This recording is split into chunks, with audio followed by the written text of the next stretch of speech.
আচ্ছা, আজকে আমরা যেটা করব সেটা হচ্ছে নতুন আরেকটা সৃজনশীল করব আমরা। সৃজনশীলটা বোর্ডে তোলা আছে, দেখো। প্রথমে যেটা বলা হয়েছে সেটা হচ্ছে ax² + bx - 1 * x - b কে উৎপাদকে বিশ্লেষণ করার কথা বলছে। সৃজনশীলের ক্ষেত্রে তুমি মনে রাখবা, যতগুলা অধ্যায় 3 এর অঙ্কগুলো দিবে, ক এবং খ নাম্বার এবং গ নাম্বার যে অঙ্কটা আছে সেটা কিন্তু সবসময় একটা বীজগণিতীয় রাশির অঙ্কগুলো থাকবে। কিন্তু গ নাম্বার যেটা আছে সেটা কিন্তু বীজগণিতীয় রাশির অঙ্ক থাকবে না, সবসময় কি থাকবে? উৎপাদকে বিশ্লেষণ থাকবে। উৎপাদকে বিশ্লেষণগুলো তোমাদের কিন্তু করানো হয়েছে একটার পর একটা স্টেপ। দেখবা যেগুলো সৃজনশীলের মধ্যে আসছে সেগুলো কিন্তু মোস্ট ইম্পর্টেন্ট উৎপাদকে বিশ্লেষণ। সো এইগুলোকে বেশি গুরুত্ব দিবা, ঠিক আছে? তো আমরা দেখো ক নাম্বার যেটা আছে সেটা হচ্ছে কি বলছে, ax² + ab - 1 * x - b। এটাকে আমরা কি করব? উৎপাদকে বিশ্লেষণ করব। দেখো, উৎপাদকে বিশ্লেষণ করার জন্য আমাদের অনেকগুলো শর্ত আছে, শর্ত আছে না? শর্তগুলোর মধ্যে এখানে পড়ে কিনা দেখো, কমন যায় কিনা। আমাদের কিন্তু এখানে কমন যাচ্ছে না, যায়। সূত্র করা যায় কিনা? এখানে কিন্তু সূত্রও করা যাবে না। প্রথম যে কাজটা আমাদেরকে করতে হবে, দেখো x এর সাথে কিন্তু আমাদের এখানে দুইটা অংশ কি আকারে আছে? গুণ আকারে আছে। আমরা প্রথমে এই কাজটা কি করব? গুণটা করে নিব। তাহলে গুণটা যদি করি তাহলে কত আসে বলো তো? ax² + এটার সাথে এটা গুণ করলে কত আসবে? abx। পরেরটাতে কত আসে বলো তো? -x। আর আগে থেকে কত ছিল? -b ছিল আগে থেকে, ঠিক আছে? এটুকু সবার ক্লিয়ার? এখন ভালো করে খেয়াল করে দেখো তো, আমি যদি এখান থেকে ax কমন নেই প্রথম দুইটা থেকে, দেখো ax যদি কমন নেই তাহলে এখানে থাকে কত? x। আর এখানে থাকে কত? b। থাকে কত? b। তাহলে দেখো প্রথমটাতে থাকতেছে x + b। দেখো তুমি সবসময় মনে রাখবা, উৎপাদকের ক্ষেত্রে প্রথম অংশে যতটুকু কমন থাকবে দ্বিতীয় অংশটাতেও ঠিক ততটুকুই কমন থাকবে, বা সেটাই কমন থাকবে। দেখো মাইনাস এর মধ্যে কোনো কমন নাই, কিন্তু একটা -1 কিন্তু কমন আছে। -1 কমন নিলে কি আসে? x + b আসে। তাহলে আমরা এখান থেকে কি কমন নিচ্ছি বলতো? ax কমন নিলে এখানে থাকবে x + b। পরেরটা থেকে -1 কমন নিলে কি থাকবে বলতো? x + b থাকবে। x প্লাস কি থাকবে? b থাকবে। এখন দেখো তো x + b কমন যায় না? তাহলে কমন নিলে কত আসে? এখানে থাকে হচ্ছে ax মাইনাস হচ্ছে কত? 1। আর কোনো কিছু করা যায় এখানে? কোনো কিছু করা যাচ্ছে? শেষ। উৎপাদকে বিশ্লেষণ, এটা অ্যানসার। ক্লিয়ার সবার? ওকে, তাহলে আমাদের ক নাম্বার শেষ। এবার আমরা যেটা যাব সেটা হচ্ছে খ নাম্বার। দেখো ভালো করে খেয়াল করে দেখো, খ নাম্বারের ক্ষেত্রে আমাদের কি আছে? বলছে প্রমাণ করো যে 4l³ m + lm³ = 9 / কত আসছে? 2 আসছে। আমরা এই মানটাকে সমাধান করব। দেখো l এবং m আছে, তাহলে আমাকে উদ্দীপকে দেখতে হবে কোথায় l এবং m আছে। দেখো এই জায়গাটায় l এবং m আছে, এই জায়গাটাও l এবং m আছে। তার মানে এই দুইটা দিয়ে আমাদেরকে এই খ নাম্বার যে অংশটুকু আছে সেটাকে সলিউশন করতে হবে। বুঝা আসছে? তাহলে আমরা যেটা করব সেটা হচ্ছে প্রথম অংশটুকু দেখো, আমরা গত দিনও কিন্তু এই নিয়মের একটা অঙ্ক করছি, মনে আছে না? দেখো তো এখানে কি আছে বলতো? আমরা এখানে l + m, তার উপরে কি পাচ্ছি বলতো? স্কয়ার পাচ্ছি। এই পাশে আমরা কি পাচ্ছি বলতো? ঘনমূল 125। আমরা কিন্তু 125 এর আরেকটা কিউবের মান জানি, সেটা হচ্ছে কত? 5³ কত মান জানি? 5³ তাহলে আমরা এটাকে লিখতে পারি না l + m² = 5³ লেখা যায়? কিউব এবং কিউব কাটা যায়, গেলে কত থাকে বলো তো? l + m² = কত থাকে? 5। দেখো এই স্কয়ারটা যদি এই পাশে পাঠিয়ে দেই তাহলে কি হয়ে যাবে? রুট হয়ে যাবে না? তাহলে আমরা এখান থেকে লিখতে পারি l + m = কত আসে? √5। এটুকু আমরা বুঝতে পারছি? ক্লিয়ার সবার? দেখো তো পরের অংশটা কি সেম স্টাইল না? তাহলে আমরা কি একবারে লিখতে পারি না এটা? আচ্ছা দেখো, তাহলে এখানে আবার কি আসে বলতো? l - m² l - m² কত আছে? ঘনমূল 64। 64 এর ঘন ইয়া করলে কত আসবে বলতো? 4³ কত আসবে? 4³ তাহলে আমরা লিখতে পারি না l - m² = ঘনমূল কত আসবে? 4³ আসবে। কিউব কিউব কাটা, তাহলে কত আসে বলতো? l - m² = কত আসে? 4। তাহলে আমি শুধু যদি l মাইনাস m এর মানটা বের করি তাহলে স্কয়ারটা এই পাশে যা রুট হয়ে যাবে 4 এর উপরে রুট দিলে কত আসে বাবা 2 কত আসে 2 আসে তাহলে আমরা একবার লিখতে পারি না অতএব l minus m equal to কত 2 এটুকু সবাই আমরা বুঝতে পারছি ক্লিয়ার স্যার এখন দেখো যেহেতু আমরা l এর মানও হইছে m এর মানও আসছে মানে l প্লাস m ও আসছে l মাইনাস m ও আসছে এবার খেয়াল করে দেখো এখানে আমাদের বলছে বাম পক্ষ সমান ডান পক্ষ আমাদের আরেকটা মান বের করতে হবে কি মানটা দেখো এখানে খেয়াল করে দেখো l কিউব m আছে l কিউব m আছে আবার দেখো এখানে l m কিউব আছে দুটার মধ্যে l আছে দুটার মধ্যে কি আছে m আছে l ও আছে m ও আছে কমন নাও যায় না তাহলে দেখো তো তুমি এখানে ভালো করে একটু খেয়াল করে দেখো তো l এবং m যদি কমন নাও তাহলে কি আসবে বলো তো l এবং m যদি কমন নাও তাহলে এখানে কি থাকবে দেখো তো l m কমন নিলে থাকবে l square plus m square থাকবে না সূত্র করা যায় না পরের অংশ দিলে 4 তো আলাদাই আছে দেখো 4 l m প্রথম অংশটুকু 4 আছে পরে যদি আমি কমন নেই l m তাহলে এই অংশটুকু কি হয়ে যাবে 4 l m আমরা কি 4 l m এর সূত্রটা জানি না জানি কে বলতে পারবে বলো a plus b whole square minus a minus b whole square exactly 4ab এর সূত্র হচ্ছে a plus b whole square minus a minus b whole square তাহলে আমরা এই মানটা বের করে নিতে পারি না আচ্ছা তুমি যদি মনে করো যে স্যার মান বের করার কোনো প্রয়োজন নাই তাও করা যায় যেমন দেখো আমরা লেফট হ্যান্ড সাইডে যদি সরাসরি চলে যাই কত আসবে দেখো তো 4 কত আসে l cube m plus l m cube দেখো পরের অংশটুকু থেকে 4 এখান থেকে আমি যদি l m কমন নেই তাহলে থাকে l স্কয়ার প্লাস হচ্ছে কত m স্কয়ার ঠিক আছে l স্কয়ার প্লাস কত m স্কয়ার 4 l m সূত্রটা আমরা অবশ্যই বলতে পারবো minus l minus m whole square clear না পরের অংশটুকু কি আছে a square plus b square সূত্র কি আসবে প্লাসেরও করা যায় মাইনাসেরও করা যায় আমরা এখানে প্লাসেরও করব না মাইনাসেরও করব না কারণটা কি বলতো কারণটা হচ্ছে আমরা কিন্তু l m এর মানটা জানি না জানি আমি যদি এখানে a b হোল স্কয়ারের সূত্র করতে যাই তাহলে আমাদের সূত্র কি দাঁড়াবে a b whole square minus 2ab অথবা a b whole square plus 2ab আমি কি ab এর মান বের করছি না তাহলে কিন্তু আমরা একটা সূত্র দেখছিলাম a স্কয়ার প্লাস b স্কয়ারের একটা সূত্র ছিল a plus b whole square plus a minus b whole square divided by 2 divided by কত ছিল 2 ছিল মনে আছে সবার তাহলে আমরা সেই সূত্রটা অ্যাপ্লাই করব ঠিক সেম জিনিস মাঝখানে কি হবে প্লাস হবে আর ডিভাইডেড বাই কত আসবে 2 আসবে তাহলে আমরা লিখতে পারি l plus m whole square plus হচ্ছে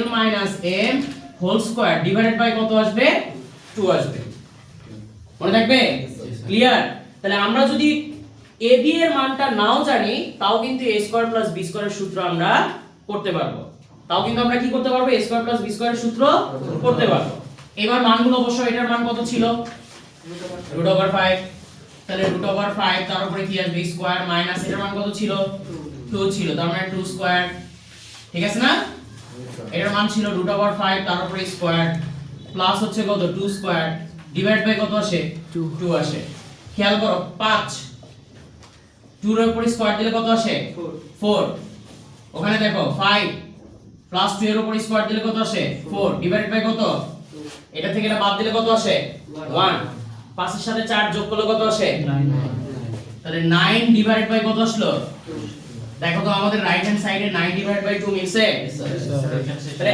আমরা কিন্তু বীজগণিতের অঙ্কগুলো শুধুমাত্র যে একই স্টাইলে করতে পারবো তা কিন্তু না আমরা কিন্তু চাইলে ওই যে l m এর মানটা আগে বের করে নিব নিয়েও কিন্তু ম্যাথটা করা যায় আমি তোমাদেরকে সূত্রগুলো লিখে দিয়েছিলাম বলেও দিয়েছিলাম যে যখনই আমরা a square plus b square দেখব যদি দুইটা মান একসাথে দেওয়া থাকে একটা প্লাস একটা মাইনাস সেই ক্ষেত্রে আমরা এই সূত্রটা করব আমাদের অঙ্কটা কিন্তু বড় হবে না ছোট হবে ঠিক আছে এটা কিন্তু একটা টেকনিক সো আমরা এইভাবে অঙ্কটা সলভ করতে পারি ক্লিয়ার সবার আবার যদি কেউ মনে করে যে স্যার আমি l m এর মান বের করে অঙ্কটা করব তাও কিন্তু হবে সেম পদ্ধতি ওটা একটু বড় হবে আর কি বুঝা আসছে ক্লিয়ার ওকে, তাহলে আমরা গ নাম্বারটা শুরু করতে যাচ্ছি। গ নাম্বারটা কি বলছে বলো তো? দেখাও যে 8 k³ - 1 k³ = 89√77। ঠিক আছে, তাহলে আমরা কি করব? এই যে k এর যে মানটা আছে এখান থেকে আমরা শুরু করব। ভালো করে খেয়াল করে দেখো, তোমাদের আগের যে অঙ্কগুলো ছিল সবগুলো অঙ্কের মধ্যে কিন্তু আমাদের একটা কাজ ছিল, k এর মান দেওয়া ছিল, বাট এখানে সব দেওয়া আছে কিসের মান? k²। পাওয়ার দেওয়া আছে 2, সেখান থেকে আমরা পাওয়ার নিয়ে আসতে হবে কিসে? 3 তে। 2 থেকে 3 তে আসার কি কোনো চান্স আছে? নাই। তার মানে আমাদের কি করতে হবে? 2 টাকে 1 বানাইতে হবে। পাওয়ার 2 টাকে আমরা কি করব? 1 বানাবো। এই 1 থেকে আমরা কিসে যাব? 3 তে যাব। 1 থেকে আমরা কিসে যাব? 3 তে যাব। মনে থাকবে? তাহলে দেখো, আগে আমরা এই পাওয়ার 2 টাকে আমরা 1 মাকে বানাই নি। পাওয়ার 2 টাকে আমরা কি করব? 1 বানাবো। তাহলে দেখো এখানে কি আছে? দেওয়া আছে বা এখন k² + 1/k² = 85 ডিভাইড বাই কত আসবে? 4। a² + b² না? a² + b² এর সূত্র কি? a + b² - 2ab। আরেকটা আছে a - b² + 2ab। এখন আমাদের সন্দেহ হয়ে গেছে যে দুইটার মধ্যে কোনটা অ্যাপ্লাই করব। ভালো করে খেয়াল করে দেখো, আমার উদ্দীপকের যে লেফট হ্যান্ড সাইড বলছে সেখানে কি আছে? মাইনাস। তাহলে কি আমরা প্লাসের সূত্র করব? না। তাহলে কার সূত্র করব? মাইনাস। মাইনাসেরটা করব। তাহলে a² + b² এর সূত্রটা কি ছিল? a - b² প্লাস হচ্ছে কত? 2ab। সাথে এখানে যা ছিল তাই, 85 ডিভাইড বাই কত আছে? 4। ঠিক আছে, এবার দেখো পরের অংশটুকু। পরের অংশটুকু দেখো, k - 1/k² এটা তো কাটাই যায়। এই 2টা ওই পাশে গেলে মাইনাস হয়ে যাবে না? মাইনাস কত আসে? 2। দেখো তো k - 1/k² এখানে যদি আমরা লসাগু করি তাহলে কত আসবে? 4। 85 মাইনাস কত আসবে? 8। লসাগু তো বুঝি নাকি? এই বয়সে এসে লসাগু বুঝাইতে হবে? না স্যার। আচ্ছা, তাহলে k - 1/k² জাস্ট আমরা একবারে করে ফেলি, রুট ওভার স্কয়ারটা এই পাশে পাঠিয়ে দিলাম। 85 থেকে যদি আমরা 8 যদি বিয়োগ করে দিই তাহলে কত আসবে? 77। 77 ডিভাইডেড বাই কত আছে বলো তো? 4 আছে। কত আছে বলো তো? 4 আছে। রুট করো, k - 1/k = 77 এর তো কোনো রুট ওভার নাই, আছে? যা আছে তাই। 4 এর রুট আছে না?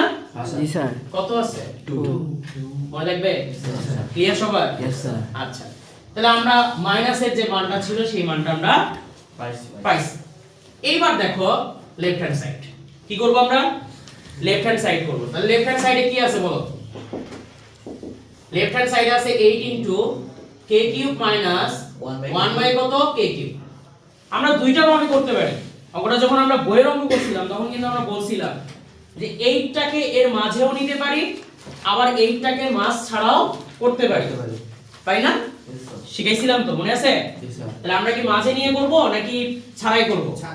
আচ্ছা, তাহলে 8টাকে আমরা আলাদা করে নিলাম, a³ - b³ এর মান নির্ণয়ের সূত্রটা আমরা জানি না। a³ - b³ এর সূত্র আমাদের দুইটা, একটা হচ্ছে মান নির্ণয় আর একটা হচ্ছে উৎপাদকে। এখানে তো আমরা উৎপাদক করতেছি না, লসাগু করতেছি না, তার মানে উৎপাদকের সূত্র আমরা এখানে করব না। তাহলে কার সূত্র করব? মান নির্ণয়। তাহলে মান নির্ণয়ের সূত্রটা আমরা জানি, সেটা হচ্ছে কত? a - b² plus 3ab into a minus হচ্ছে কত? b। অবশ্যই আমরা এখানে একটা সেকেন্ড ব্র্যাকেট দিব, বুঝাচ্ছে? কারণ এইটা কিন্তু পুরোটুকুর সাথে কি ছিল?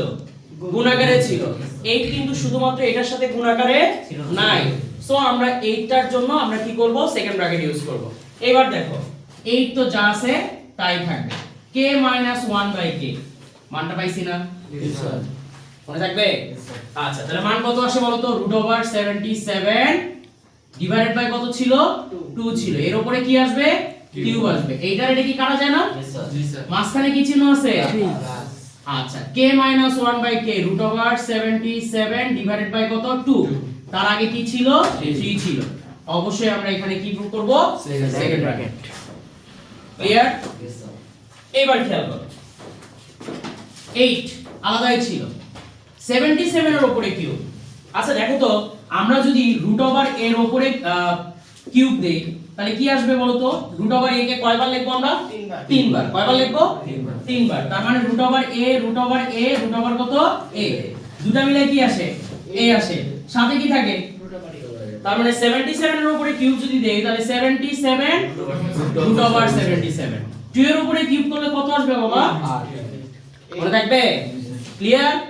আচ্ছা সেকেন্ড ব্র্যাকেট মাঝখানে কি চিহ্ন আছে? প্লাস 3 রুট ওভার কত আসে? 77 ডিভাইডেড বাই কত আসে?